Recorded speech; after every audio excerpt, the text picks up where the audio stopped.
For much too long, as you all know, the immigration system has been broken, and it's long past time to fix it. That's why months ago I instructed my team to begin negotiations with a bipartisan group of senators to seriously and finally fix our immigration system. For months now, that's what they've done, working around the clock through the holidays, over the weekends. It's been an extraordinary effort by Senators Lankford, Murphy, and Sinema.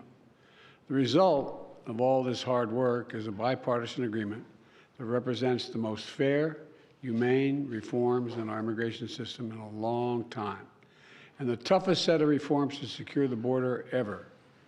Now, all indications are this bill won't even move forward to the Senate floor. Why? A simple reason: Donald Trump. Because Donald Trump thinks it's bad for him politically. Therefore, he doesn't, even though it helps the country, he's not for it.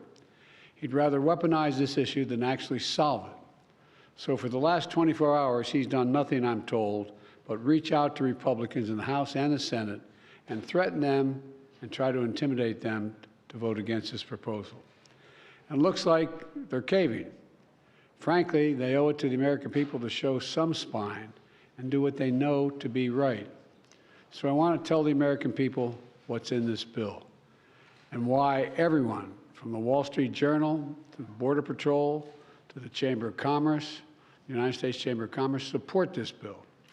Because it's going to make the country safer, make the border more secure, treat people more humanely and fairly, and make legal immigration more efficient and consistent with the values of our nation and our international treaty obligations.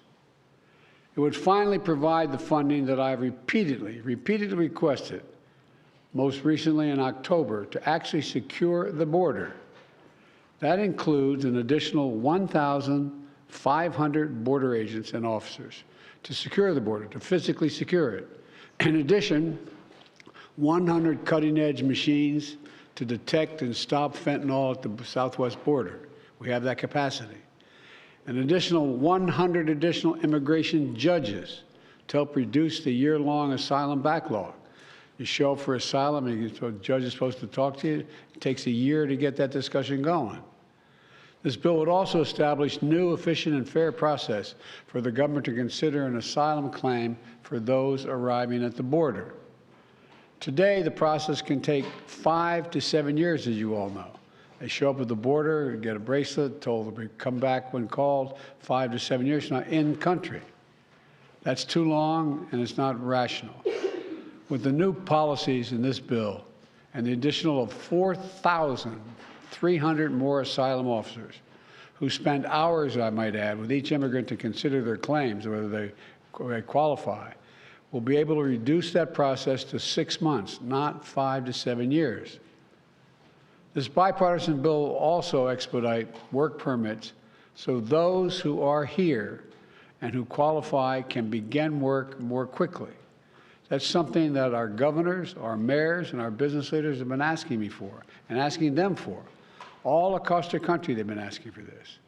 It'll also create more opportunities for families to come together for business, to hire additional workers. And for the first time in 30 years, this bipartisan legislation increases the number of immigrant visas for people legally able to come to this country through ports of entry. And it ensures that for the first time that vulnerable, unaccompanied young children have legal representation at the border. This bill would also give me, as president, the emergency authority to temporarily shut down the border when it becomes overwhelmed. The numbers are talking over 5,000 people trying to get in one day. The bill, if the bill were law today, it would qualify to be shut down right now while we repair it. Bottom line is, this bipartisan bill is a win for America because it makes important fixes to our broken immigration system. And it's the toughest, fairest law that's ever been proposed relative to the border. Now, it doesn't address everything that I wanted. For example, we still need a path of documentation for those who are already here. And we're not walking away from true immigration reform, including permanent protections and a pathway to citizenship for young dreamers who came here when they were children and who have been good citizens and contribute so much to our country. But the reforms in this bill are essential for making our border more orderly, more humane, and more secure. That's why the Border Patrol Union, which, by the way, endorsed Donald Trump in the 2020 election, endorses this bill. These are the people whose job it is to secure the border every single solitary day. They don't just show up for photo ops like some members of Congress. They're there to do their job. This is the risk, the thing many of them risk their lives doing every single day. And they decided, the Border Patrol decided, this gives them the tools they need to do the job. More personnel across the board. It's also why the U.S. Chamber of Commerce endorsed this bill, because they know this bill is not just good for the border, it's also good for American business and for the American economy. And it's why the Wall Street Journal endorsed the bill, with the headline this morning which reads, quote, "A border security bill worth passing. The Senate has reforms Trump never came close to getting." That's the quote from the Journal. This bill would also address two other important priorities. First, it provides urgent funding for Ukraine. I'm wearing my Ukraine tie, my Ukraine pin, which I've been wearing because they're in dire straits right now defending themselves against a Russian onslaught, a brutal conquest. The clock is ticking. Every week, every month that passes without new aid to Ukraine means fewer artillery shells, fewer air defense systems, fewer tools for Ukraine to defend itself against this Russian onslaught, just what Putin wants. Ukrainians are fighting bravely. You know, many of you look around the room here have followed me in this for a long time. I pulled together a coalition of over 50 nations to support them, on the phone talking to these leaders. We unified NATO. Remember when we first came to office, NATO was in. Well, they're all together and actually increased the size of NATO. We can't walk away now. That's what Putin's betting on. Supporting this bill is standing up to Putin. Opposing this bill is playing into his hands. As I said before, the stakes on this fight extend well beyond Ukraine. If we don't stop Putin's appetite for power and control in Ukraine, he won't limit himself to just Ukraine. And the cost for America and our allies and partners will rise. For those Republicans in Congress who think they can oppose funding for Ukraine and not be held accountable, history is watching. History is watching. The failure to support Ukraine at this critical moment will never be forgotten. The position of the MAGA Republicans can be characterized by the New York Times headline. First, and this is the headline, it reads, "Trump first, Putin second, America third." That cannot pertain. This bipartisan agreement also provides Israel with what it needs to protect its people and defend itself against Hamas terrorists. And it will provide the necessary life-saving humanitarian assistance for the Palestinian people. By opposing this bill, they're denying aid to the people who are really suffering and desperately need help. You know, there's more work to get this done over the finish line, and I want to be clear. Doing nothing is not an option. Republicans have to decide. For years, they said they want to secure the border. Now they have the strongest border bill this country has ever seen. We're seeing statements about how many oppose the bill now. Look, I understand the former president is desperately trying to stop this bill because he's not interested in solving the border problem.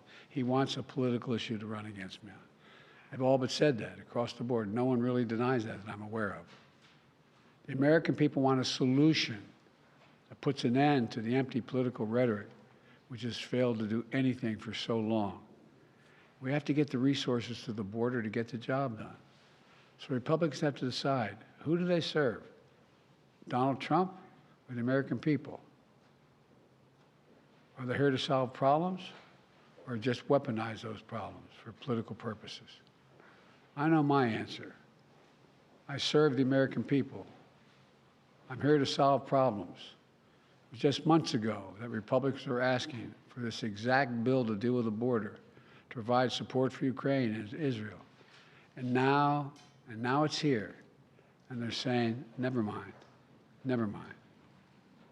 Folks, we've got to move past this toxic politics It's time to stop playing games with the world waiting and watching. And by the way, the world is waiting. The world is watching. They are waiting and watching what we're going to do.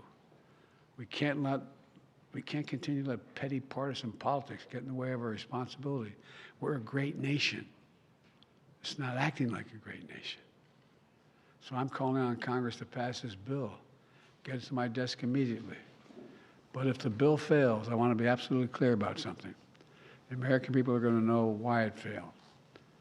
I'll be taking this issue to the country, and the voters are going to know that it's not just a moment, just at the moment, we're going to secure the border and fund these other programs. Trump and the MAGA Republicans said no, because they're afraid of Donald Trump. Afraid of Donald Trump. Every day between now and November, the American people are going to know that the only reason the border is not secure is Donald Trump and his MAGA Republican friends. It's time for Republicans in the Congress to show a little courage, to show a little spine, to make it clear to the American people that you work for them, not for anyone else. I know who I work for. I work for the American people. In moments like this, we have to remember who in God's name we are. We're the United States of America. You've heard me say it many times. There's nothing beyond our capacity if we do it together. We're right on the verge of doing it together.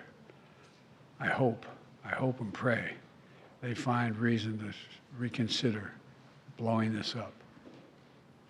May God bless you all. May God protect our troops. Folks, you're going to ask me